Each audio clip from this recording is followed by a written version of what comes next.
Thank you for coming Rakib ভাই। আমি আজকের পডকাস্টটা শুরু করতে চাই খুবই একটা ক্লোজ জিনিস দিয়ে তোমার আর আমার। So under 19 high performance team, যত জায়গায় ছিলাম আমি তোমার রুমমেট। অ্যান্ড ধরো আমার রাতের স্ট্রাগল থেকে শুরু করে সব জিনিসগুলো তোমার সাথে শেয়ার করা। সো ওই জায়গা থেকে তোমার রুমমেটটাকে তুমি মিস করো, আর এখন আমার রিপ্লেস করে তুমি রুমমেট কারে নিছো? না, অবভিয়াসলি আমি তোরে মিস করি, কারণ আমরা একটা সময় মানে খুব লম্বা সময় রুমমেট ছিলাম। You know myself very well and I know yourself very well. So সেই জায়গাতে খুবই মিস করি, ইভেন মাঠের বাইরেও। সো এখন আল্লাহ তাআলা রিজিকে যা রাখছে তাই তো হবে। এখন এখন আমার রুমমেট আছে হলো রবিন। হ্যাঁ, ইজ লাইক ক্রেজি, পাগলা রবিন। পাগলা রবিন আমরা সবাই বলি, but he is a good guy. আচ্ছা, আর আলহামদুলিল্লাহ এখন তুমি খুব ভালো একটা পজিশনে আসো মাশাআল্লাহ, অ্যান্ড উই অল ড্রিম যে তুমি অনেক বাংলাদেশে অনেক বড় কিছু করবা, ভালো জায়গায় নিয়ে যাবা। বাট ছোটোবেলা থেকে আমাদের অনেক স্টোরি ছিল যেই জিনিসগুলো ধরো মানুষ জানে না। লেটসে তুমি যখন আন্ডার 19-এ আমরা যখন চিটাগংয়ে আমাদের চ্যালেঞ্জ সিরিজটা হয়, তখন আমরা টাওয়ার ইন হোটেলে ছিলাম। অ্যান্ড ওই টাইমে তোমার পরীক্ষা চলতেছিল, অ্যান্ড সব কিছু মিলায় খুবই টাফ একটা সিচুয়েশন। এবং তোমাদের সময় 17 খেলা হয় নাই, এই মানে সিরিজগুলো হয় নাই। সো ওই টাইমে তুমি যদি ওই একটা ম্যাচ খারাপ খেলো, তুমি বেসিক্যালি জানো যে তুমি 19 আসতে পারবো না। সো ওই যে মোমেন্টগুলা, সো লুকিং ব্যাক ওই জিনিসগুলারে তুমি আসলে কিভাবে রিফ্লেক্ট করো? না, অ্যাকচুয়ালি ওই সময়টা অনেক টাফ ছিল, কারণ যখন আমি তো 15-17 সব জায়গায় ছিলাম, বাট এখন যেরকম 15-17 খেলা হয় বা আগে হয়তো, আমার সময় খেলাগুলো হয় নাই। সো ওই জায়গা থেকে আমরা হয়তো বা বিকেসিপিতে ক্যাম্প করতাম 4 মাস 5 মাস, বাট খেলা হইতো না। খেলা না হলে তো তোমার শো করার জায়গাটা নাই যে তুমি কতটা ক্যাপেবল বা কতটা ভালো প্লেয়ার। তো যখন আন্ডার 18 ডিভিশন খেলি 19-এর আগে, চ্যালেঞ্জ সিরিজের আগে, তো ওইখানে আমি ওই বছর ঢাকা মেট্রো ডিভিশনে ক্যাপ্টেনও ছিলাম, বাট আমার পারফরমেন্স অত ভালো ছিল না। হয়তো বা আমি ভালো বোলিং করছি, উইকেটও পাই নাই তেমন, বাট তারপরও আমার একটা সুযোগ দেওয়া হয় চ্যালেঞ্জ সিরিজে। আবার বাই দ্য টাইম ওইখানে একদম সেম সময়ে আপনার চলতেছিল আমাদের ফার্স্ট ডিভিশন ম্যাচ চলতেছিল। তো চ্যালেঞ্জ সিরিজ থেকে আবার ফার্স্ট ডিভিশন 2টা ক্র্যাশ করছে ওই সময়। তো আমি অনেক ম্যানেজ করে ফার্স্ট ডিভিশন থেকে গিয়ে একদিন আমি ঢাকায় ফার্স্ট ডিভিশন খেলতাম, পরের দিন আবার চিটাগাঙ্গে আন্ডার চ্যালেঞ্জ সিরিজ খেলতাম। তো আমার জন্য ওই সময়টা অনেক টাফ ছিল, পারফর্ম করাটা আরও টাফ ছিল, ওয়েদারও ভালো ছিল না। সো 4 ডে ম্যাচে আমি যখন যাই, তখন আমার চিন্তা ভাবনা ছিল যে একটা ম্যাচই আছে যেটা হয়তো আমার লাইফ চেঞ্জ করবে, আইদার আমি 19 টিমে ঢুকবো, আর না হলে আমি ওখান থেকে আরও নিচে নয়, হয়তো ফার্স্ট ডিভিশন লেভেলে খেলতে হইতো এখনও। আলহামদুলিল্লাহ নিজের বেস্ট দিয়ে তখন চেষ্টা করছি যে ওই ম্যাচটা কীভাবে ভালো করা যায়। সো এখানে আমি ভালো করি, ভালো করার পরে আর কি আন্ডার 19-এর 30 জন যে প্রাথমিক স্কোয়াডটা হয় ওখানে সুযোগ পাই। তো ধরো এরকম হয় না যে ধরো আমরা যখন আমাদের জার্নিটা কন্টিনিউ করি অ্যাজ আ প্লেয়ার, আমরা ধরো এখন অনেক মানে একটা স্টেজ পর্যন্ত আমরা গেছি আলহামদুলিল্লাহ, তুমি ন্যাশনাল টিমেও ঢুকছো। সো তুমি ওভারঅল ভিউটা পাইছো যে সিস্টেমটা আসলে এইরকম, তুমি আন্ডার 14 থেকে শুরু করছো, এরকম এরকম প্যাটার্ন আসছে। তো হয় না রাকিব ভাই যে আমাদের কিন্তু এই ম্যাচটা ভালো না খেললেই শেষ, এরকম কিন্তু সিচুয়েশন অনেক আসে, ঠিক আছে? সো আসেন ধরো এরকম হইতেছে যে আজকের একটা রাইজিং ক্রিকেটার অথবা যে কোনো একটা ইয়াং জেনারেশনের একটা ছেলে বা মেয়ে যে কিনা হচ্ছে তোমার ওর লাইফের এরকম একটা সিচুয়েশন ফেস করবে, খুব ম্যাসিভ কিছু যেটা ওর জন্য ইম্পর্টেন্ট। সো ওই রকম টাইমে তোমার কাছে কী মনে হয় যে আমাদের প্রিপারেশনটা মেন্টালি ফিজিক্যালি কেমন হওয়া উচিত? আমার মনে হয় it's all about mentally. Cause তুমি যদি ক্রিকেটটাকে মানে খুব কাছ থেকে বা প্রফেশনাল নিতে চাও, তাহলে আমার মনে হয় ওটাতে সময় বেশি দেওয়া উচিত। আমার কথা যদি আমি বলি, আমি যখন প্র্যাকটিস শুরু করি, আমি পুরো ফোকাস দিয়েছিলাম যে আমি ক্রিকেটটা ভালো মতো খেলবো, যা কিছুই হোক না কেন লাইফে, ওইখানে গিভ আপ করবো না। সো মেন্টালিটি ছিল, আর অনেস্টি ছিল। আর আপনার তোর হলো যে আমাদের যে কোচ ছিল একাডেমির ওয়াইদুল গনি স্যার, উনি অনেক ভালো মানুষ। তো ওনার গাইডেন্স পেয়ে আমার মনে হয় জিনিসটা আরও আমার জন্য সহজ হয়েছে। তো যারা ইয়াং জেনারেশন আছে, যারা এরকম ক্রিকেট যদি প্রফেশন নিতে চায় বা ওই গোলটা নিয়ে আগে যাচ্ছে, আমার মনে হয় অনেস্ট থাকাটা আর হলো হার্ড ওয়ার্ক করাটা খুবই জরুরি। আচ্ছা, এখন রিসেন্টলি আমি তোমার নোটিস করতেছি যে একটু চুপচাপ হয়ে গেছো আর কি, ঠিক আছে? বিয়ে শাদী করছো নাকি ভাই? ইয়াস, আমি 3 মাস হয়ে গেছে বিয়ে করছি, আলহামদুলিল্লাহ খুব ভালো আছি। আমার জন্য তোরা সবাই দোয়া করিস। আমি তো বুঝতেছি যে ভাবি তোমারে খুব ভালোই রাখছে যে তুমি এত চুপচাপ হয়ে গেছো আর কি, মাশাল্লাহ। মে this marriage go very long ইনশাল্লাহ। অ্যান্ড আরেকটা জিনিস ভাই, coming back to what we are discussing.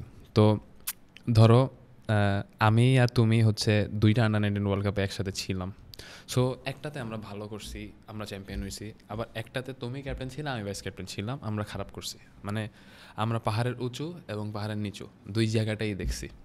So হয় না যে আমার কাছে মনে হয় সাকসেসের থেকে আমরা বেশি লেসন পাই হচ্ছে আমরা যখন ফেল করি, ঠিক আছে? সো ধরো আমাদের নেক্সট 19 ব্যাচ বা হচ্ছে আমাদের 17 ব্যাচ বা আমাদের রাইজিং যারা প্লেয়ার আছে তারা যে গ্রো আপ করতেছে, তো হয় না যে তোমার কাছে দুইটা ব্যাচ কম্পেয়ার করার পরে তোমার কাছে কি মনে হয় যে this should be the way? যখন কিনা আমরা ইয়াং থাকি, যখন কিনা আমরা আন্ডার 19 ব্যাচ থাকি বা 17 ব্যাচ থাকি, তাইলে আমাদের লেটসে নেক্সট জেনারেশনের যে বাংলাদেশ টিমের পাইপলাইন, ওই জিনিসটা অনেক সুন্দর হবে। তোমার কাছে কি মনে হয়? আমার কাছে মনে হয় অল অ্যাবাউট প্রিপারেশন। কারণ আমরা যেবার চ্যাম্পিয়ন হয়েছিলাম আমাদের প্রিপারেশন ওয়াইজ খুবই ভালো ছিল। আমরা ইংল্যান্ডে খেলছি, নিউজিল্যান্ডে খেলছি, যেটা আমাদেরকে অনেক এক্সপিরিয়েন্স দিচ্ছে, যেটা আমাদেরকে হেল্প করছে সাউথ আফ্রিকায় ওই ওয়ার্ল্ড কাপে ভালো খেলার জন্য।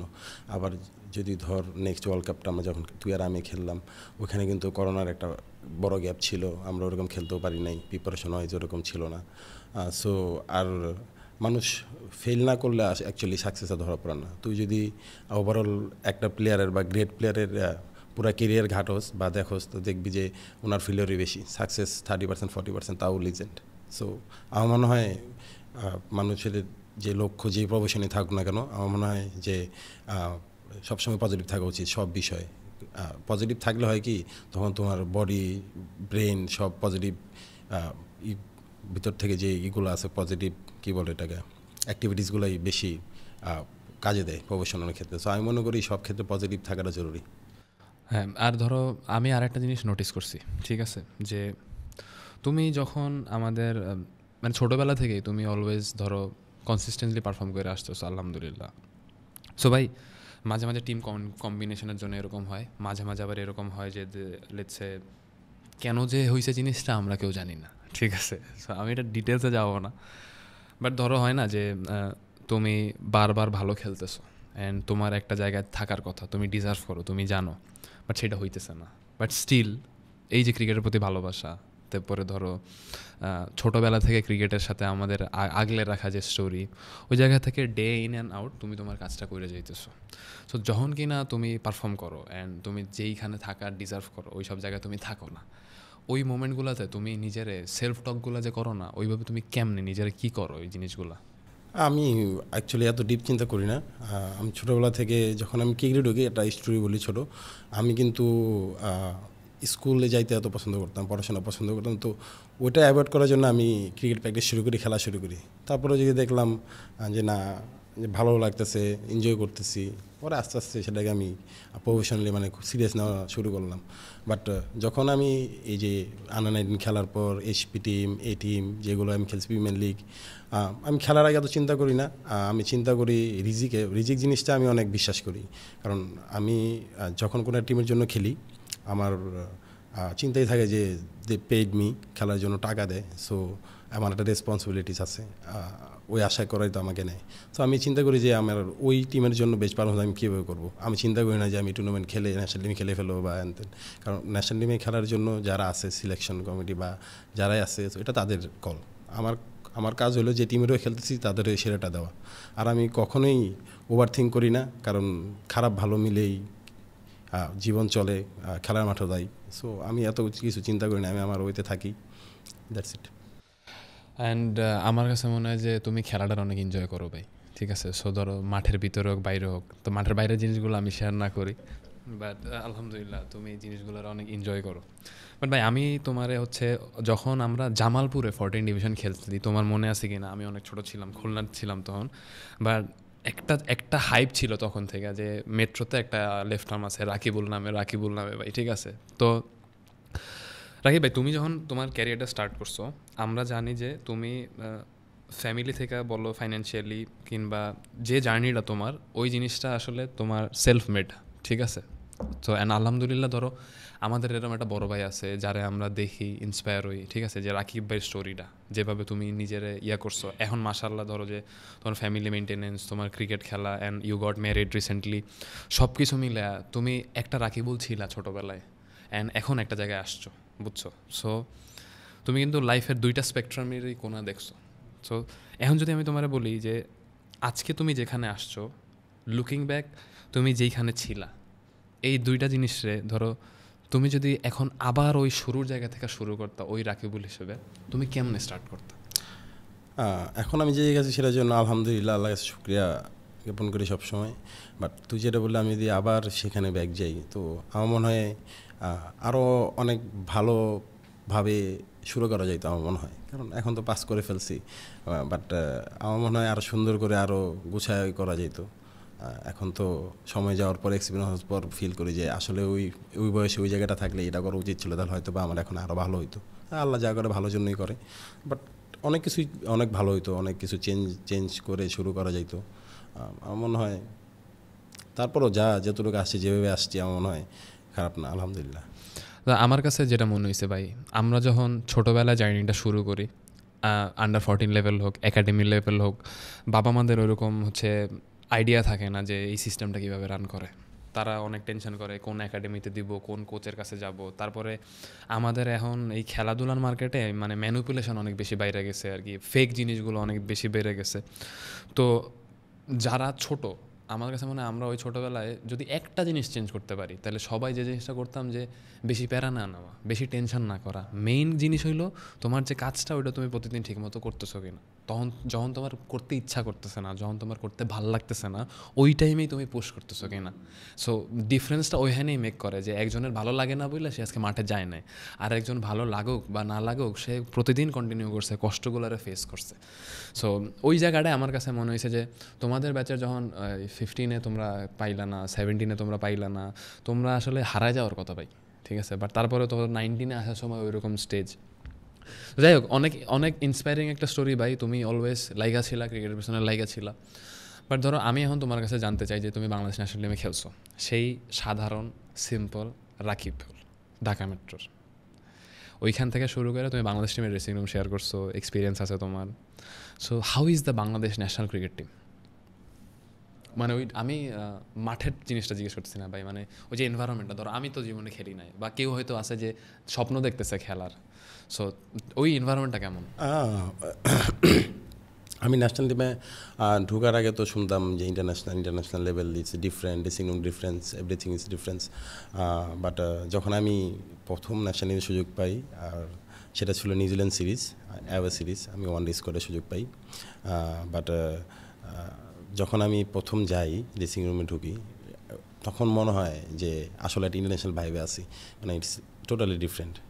বাট একটু সহজ ছিল আমার জন্য, কারণ সবার সাথে আমি ডোমেস্টিকে কম বেশি খেলা হয়েছিল, আমার ব্যাচেরও কিছু ছিল, রিশাদের ওই সিরিজে মনে ডেব হয়েছিল আই গেস।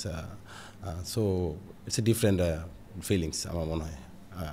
আমার একটা কষ্ট বা কী বলে এটাকে, এখনও মানে হতাশা না, আমি হতাশা বলবো না, এটা আমার এখনও গোল যে আমি এখনও ডেবু করতে পারিনি। বাট আমি ইনশাআল্লাহ আমার ইচ্ছা আছে, আমার সেই লক্ষ্যে আগাচ্ছি যে আমি ইন্টারন্যাশনাল যেই মাঠের যেই ভাই তোমার যে মেন্টালিটি, তুমি যেমনি নিজের ক্রিকেটের জন্য যেভাবে রেডি রাখো, তোমার বিছনায় শুয়ে থাকাটা হইলো ভাই ক্রিকেটের জন্য কাইন্ড অফ, ঠিক আছে। তো আমি বিলিভ করি তুমি যেদিন ন্যাশনাল টিমে খেলা শুরু করবা ওই দিনতে তুমি আর থামবা না, ঠিক আছে, ইনশাল্লাহ।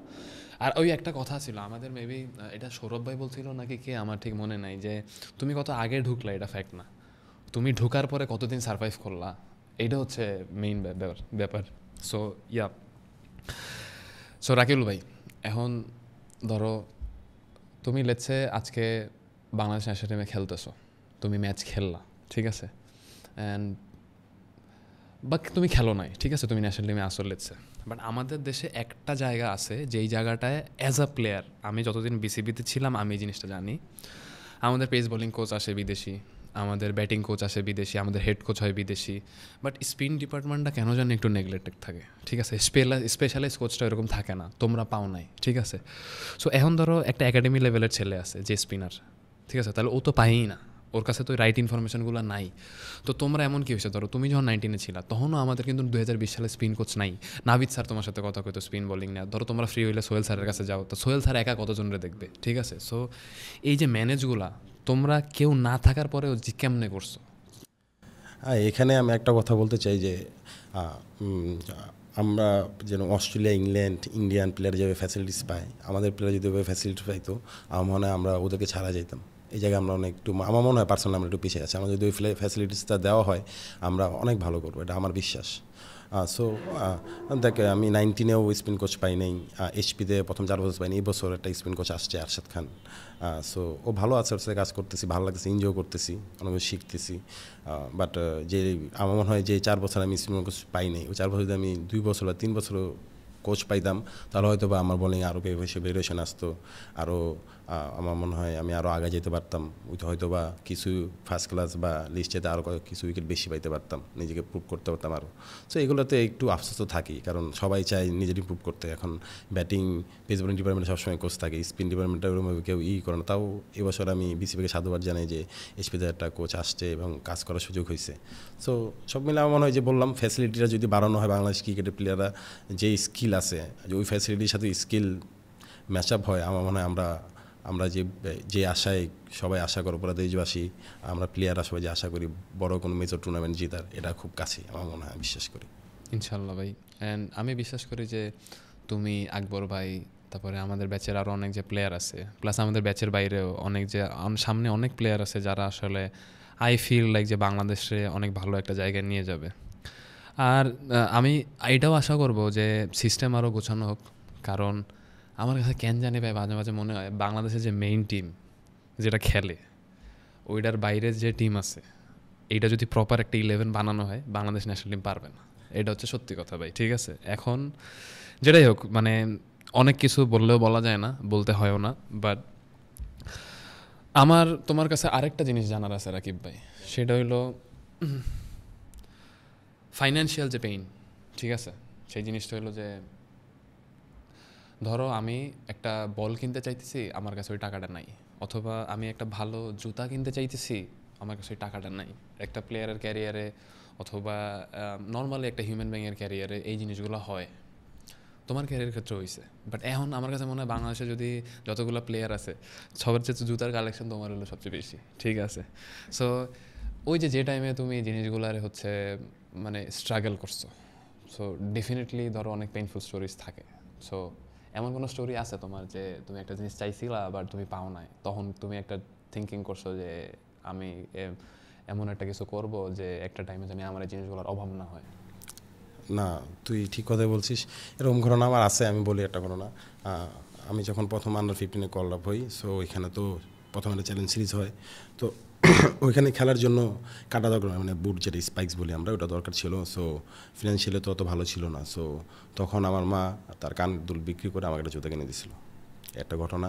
ওটাতে আমি খেলি এবং ভালো করি। বাট পরবর্তীতে আমি আম্মুকে বলছিলাম যে আমি তোমাকে তোমার কানের দুলটা খেলে টাকা ইনকাম করে আমি তোমাকে কিনে দেবো। তারপর পরবর্তীতে আমি আন্ডার-19 খেলার পর সেম যে কানের দুলটা যে ডিজাইনে ছিল ওই ডিজাইন আমি বানাই দিয়েছিলাম আম্মুকে। এরপর আরও অনেক কিছু দিছি।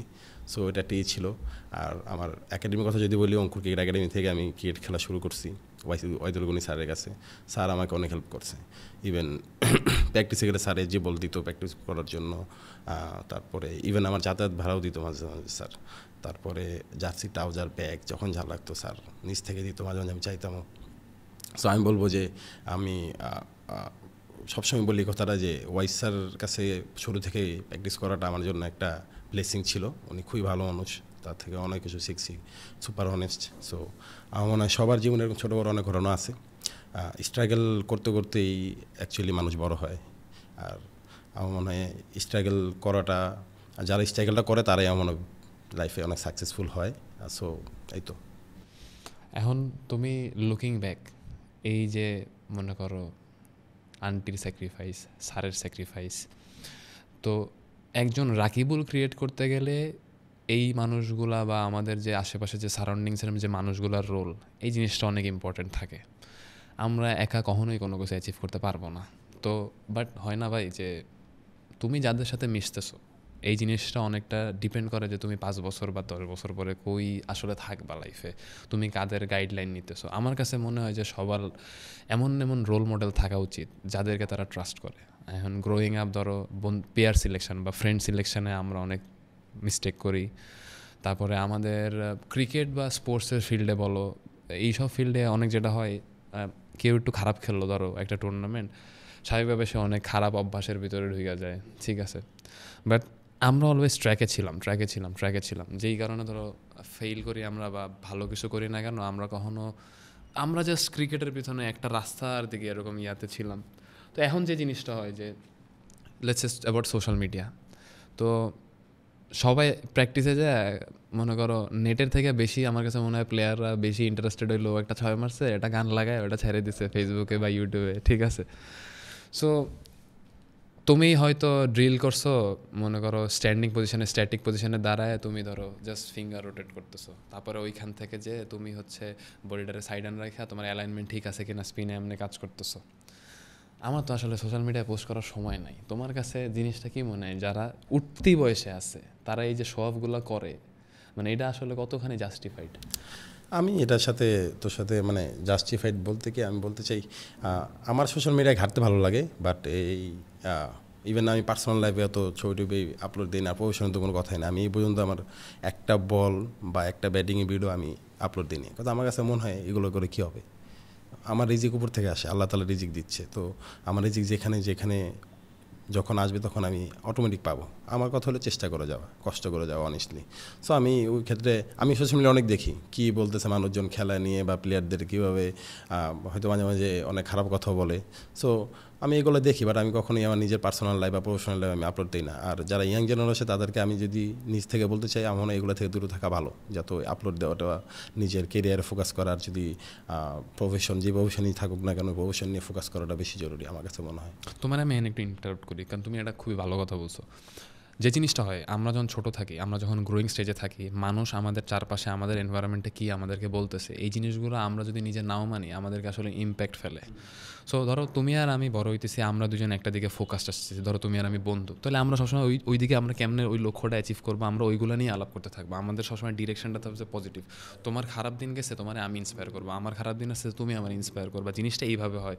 কিন্তু তুমি যখন একটা সোশ্যাল মিডিয়া একটা ব্যাটিং ভিডিও দিছো ভাই, হ্যাঁ লেটসে তুমি ধরো 1000 ভিউজ পাইছো অথবা 1000 শেয়ার পাইছো, তুমি একদিনে ভাইরাল হয়ে গেছো, বাট জিনিসটা হইলো this is not the time ভাই। তোমার ভিতরে যদি ওই ট্যালেন্ট থাকে, একদিন শুধু বাংলাদেশ না তোমার পুরো দুনিয়া দেখবে। তুমি নিজের এত ছোট এইমের ভিতরে রাখতেছো কেন? তোমার আশেপাশে সবাই যদি আপলোড দিয়ে থাকে, তুমি যদি না দিয়ে থাকো, তাহলে তুমি ভুল করতেছো না, তুমি আরও একটা বড় মহৎ উদ্দেশ্যের দিকে আসো। সো এই যে ছোট ছোট ইনস্ট্যান্ট গ্র্যাটিফিকেশন বা মানে আমার এখনই কিছু লাগবে, আমার কাছে মনে হয় যে এই জিনিস থেকে আমাদের একটা হাই টাইম, এই জিনিস থেকে আমাদের বাইরে হতে হবে। ইরেসপেক্টিভ অফ যে ফিল্ডে আসে না কেন, তাদের এরকম সঙ্গ ক্রিয়েট করা উচিত যাদের কিনা গোল, যাদের কিনা স্বপ্ন, ওই ভিশনগুলো একই দিকে অ্যালাইন করে এবং তারপরে তারা ওই দিকে কন্টিনিউ করবে আর কি। যেমন ধরো তোমার মনে আছে কি না, আমাদের যখন আকবর ভাই লিড দিত, আকবর ভাই কিপিং করতো, তুমি বোলিং করতেছো, কিছু কিছু সময় আকবর ভাই তোমার চোখে ইশারা দিয়ে ধরো আমার এদিকে জাস্ট ব্যাটসম্যান দাঁড়ানোর পরে হাত দিয়ে এরকম সরাই দিছে, মানে ব্যাটসম্যান দেখছে আমি কাভারে দাঁড়ানো, কিন্তু ও যখন শট মারতেছে তো ওই দিকে সরাই দিছে। তার মানে তুমি বুঝতেছো আকবর ভাই চাইতেছে ও জানি ওই দিকে খেলে, মানে এক্সট্রা কাভারের দিকে মারে, ও জানি কাভারে না মারে, ঠিক আছে। তো তুমিও তখন বল করছো কি আউটসাইড অফ স্টাম্পে বল করছো, আর ও ব্যাটিংয়ে দাঁড়ানোর সময় খেয়াল করছিল যে কাভারে ফিল্ডার আছে, ওখানে গ্যাপ, ওখানে মারছে, আমি ওখানে ক্যাচটা ধরছি। সো এই যে আমাদের কানেকশানগুলো আকবর ভাই আমাদেরকে যে আমরা রেডি করছিল, আমরা চোখে চোখে খেলতাম। একটা সাউথ আফ্রিকান ব্যাটসম্যান অথবা ইন্ডিয়ান ব্যাটসম্যান দেখতো যে স্কোয়ার লেগে একটা প্লেয়ার দাঁড়ানো আছে, মারার পরে হঠাৎ করে দেখছে যে মিড উইকেটে, আম্পায়ারও কিছু বলতে পারতেছে না, কারণ এমন টাইমে মুভ হয়েছে যে এটা রুলসের মধ্যে কাউন্টেড। সো এই যে ডিপ আন্ডারস্ট্যান্ডিংগুলো, একটা সাথে তুমি লাইক মাইন্ডেড মানুষজনের সাথে থাকবা, এই জিনিসগুলো ভাই আমার কাছে মনে হয় অনেক বেশি ম্যাটার করে, অনেক বেশি করে। কারণ তখন তো বললামই যে দুটো ওয়ার্ল্ড কাপে কম্পেয়ার করা হইলো, আমাদের এত ভালো কানেকশন ছিল কারণ আমরা 2 বছর একসাথে ছিলাম। আমাদের টিম কিন্তু তত বেশি সাফল্য হয়নি, আমরা প্রায় 15-16 জনের মধ্যেই ছিলাম যারা ছিলাম। সো আন্ডারস্ট্যান্ডিং যে হবে এটাই স্বাভাবিক। আর আকবরের সাথে বলারদের যে কানেকশন ছিল এটা মানে খুবই ভালো ছিল, বিশেষ করে আমি আমারটা বলে আমারটা খুবই ভালো, মানে আমি বলিং শুরু করলে কিছু বলতে হতো না, উনি আমার উপর ছেড়ে দিত, তোর যে ফিল্ড লাগে তুই নিয়ে বল কর। যদি আমি খুব খারাপ করি তখন সে একটা দুটো কথা বলতো বা উনি সাজেশন দিত, খুব চিন্তা করে যদি এটা করতে পারো। যেন লেটসে আমি যদি বলি সাউথ আফ্রিকা ম্যাচটা নিয়ে 5 উইকেট পাইলাম, তো আমি 4 উইকেট পাওয়ার পর একটা ব্যাটসম্যান রান করতেছিল, যে 50 করলো, ওটা আমার 5 নম্বর উইকেট ছিল। তো উনি বলতেছিল তুই রাউন্ড উইকেট করতেছিস, ওভার উইকেট করে দেখতে পারিস। পরে আমিও বললাম ভাই তাহলে করে দেখি কী হয়। তারপরে 2টা বল করলাম, 3 বলের সময় আউট হয়ে গেলো। সো এই কানেকশনগুলো আমাদের একসাথে থাকার কারণে তৈরি হয়েছে, আর ট্রাস্টের জায়গা তো ছিলই। কিন্তু আকবর ভাইয়ের উপরে আমি অনেক ডিসঅ্যাপয়েন্টেড। আকবর ভাই বিয়ে করছে, দাওয়াত দেন ভাই।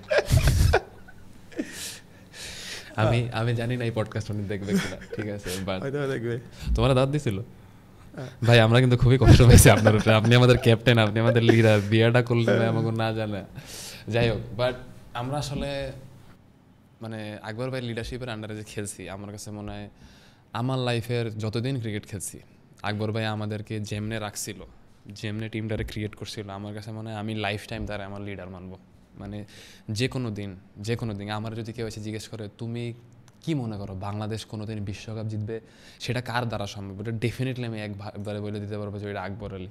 অ্যান্ড মাঠের বাইরে মানুষ হিসেবে মানে সে আসলে আমাদের নট জাস্ট মাঠের leader, he is our leader আর কি, আমরা ওইভাবে দেখি। অ্যান্ড এই যে ক্যাপাসিটিটা, যে তুমি যে এনভায়রনমেন্টে আসো, মানে মানুষ মন থেকে তোমার রেসপেক্ট করতেছে, মানুষ মন থেকে তোমার লিডার হিসেবে মানে, এই জিনিসগুলো অ্যাডাপ্ট করা আসলে সবার দ্বারা সম্ভব না। আর সবার মধ্যে তো ওই অ্যাবিলিটিটা বা ওই যে ক্ষমতাটা, ন্যাচারাল লিডার হওয়ার ক্ষমতাটা কিন্তু থাকেও না। হ্যাঁ ভাই, আমার কাছে মনে হইতেছে যে লেটসে আমরা পডকাস্টের খুবই শেষের দিকে আসছি, ঠিক আছে, বাট আমি অলওয়েজ একটা রিকোয়েস্ট করি ভাই, সবার কাছে গেস্টে ট্রাই করি এটা বলার, যে আমরা আসলে গতদিন অনেক কষ্টে ছিলাম বা আনন্দে ছিলাম, কালকে হয়তো আনন্দে থাকবো বা কষ্টে থাকবো। Life is a constant journey. তো হয় না যে সোফার তোমার নিয়ে আমি অনেক বড় স্বপ্ন দেখি ভাই, আমি স্বপ্ন দেখি যে তুমি 3 ফরম্যাটেই খেলবা, তুমি বাংলাদেশের শুধু হায়েস্ট উইকেট টেকার না, মানে তুমি যেদিন দিয়ে খেলো তুমি ওয়ার্ল্ড ক্রিকেটে বাংলাদেশে অনেক বড়োভাবে রিপ্রেজেন্ট করবা। অ্যান্ড এটা হয়তো অনেকে জানে না, বাট আমি যেই বছর খেলা ছাড়লাম ওই এইচপি থেকেই তুমি হচ্ছে ব্যাটিংয়ের উপরে অনেক ফোকাস দিছো, অনেক কষ্ট করছো। অ্যান্ড আমি বিশ্বাস করি যে তুমি একটা টাইমে এইটার ফিডব্যাকও পাবা। তুমি ওই যে চায়নায় তোমরা একটা খেলা খেললা, বাংলাদেশে যে জিতাইলা লাস্টে বলে ইয়া করে, সো ইটস গেটিং দেয়ার রাকিব ভাই, আমার তোমার উপরে বিশ্বাস অনেক, ভরসা অনেক। এবং তুমি যেদিন বাংলাদেশের হয়ে বল করবা, আমি ইনশাল্লাহ যেই ব্যাটসম্যানই থাকুক আমি ভরসায় থাকবো যে রাকিব ভাই আছে, ভালো কিছু হবে ইনশাল্লাহ।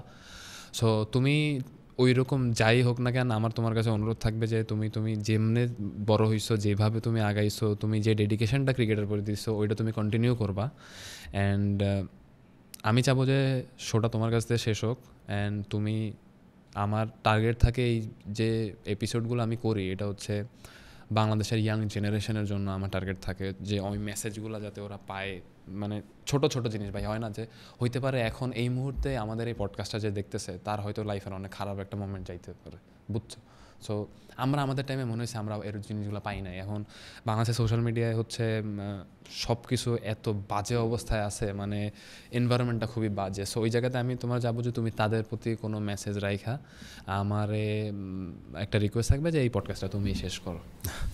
না, যদি আমি ইয়াং জেনারেশনের জন্য 2-3টা কথা বলতে চাই, আমি বলবো যে সবসময় পজিটিভ থাকা, নিজের যে প্রফেশনই থাকে বা যে লক্ষ্যই বড় হচ্ছে সেটাতে অনেস্ট থাকা, অ্যান্ড দেন আমার মনে হয় জীবনে যাই ঘটতেছে মেনে নেওয়া আর এগিয়ে যাওয়া, এটা সবচেয়ে ইম্পর্টেন্ট। আমি এটা খুব ভালো করে মানি যে আজকে যা ঘটতেছে এটা মেনে নেওয়া, তুমি মেনে নিতে পারলে পরের দিন তুমি আর শুরু করতে পারবে না। সো এটা আমি খুব ভালো মানি। আমার মনে হয় এগুলা আমার লাইফে আমি অনেক লাভবান হয়েছি এগুলা ফলো করে। সো আমি এটাই ইয়াং জেনারেশনকে বলতে চাই যে সবসময় যাই ঘটতেছে লাইফে অনেস্ট থাকা, হার্ডওয়ার্ক করা, নিজের প্রফেশনের প্রতি অনেস্ট থাকা, আর হলো মেনে নেওয়ার পরের দিন জন্য আবার এগিয়ে যাওয়া। Thank you. That was brilliant, bhai. Thank you so much. That was 5 and Beyond, and today we had Rakibul bhai, and this is Noruz Nabil signing out.